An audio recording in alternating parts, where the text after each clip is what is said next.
ஒரு தாய் ஒட்டகத்திடம் அதன் குட்டி ஒட்டகம் கேட்டது, அம்மா, நமக்கு ஏன் திமில்கள் உள்ளன என்று.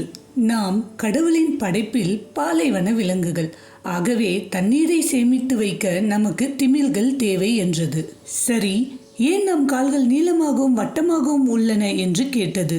மகனே, அவை பாலைவனத்தில் நடப்பதற்காகவே உருவாக்கப்பட்டவை. ஆதலால் தான் நம்மால் நன்றாக பாலைவனத்தில் சுற்றி வர முடியும். சரி, ஏன் நம் இமைகள் நீளமாக இருக்கின்றன? என் மகனே, அந்த நீண்ட தடிமனான இமைகள் உன் பாதுகாப்பு உரை.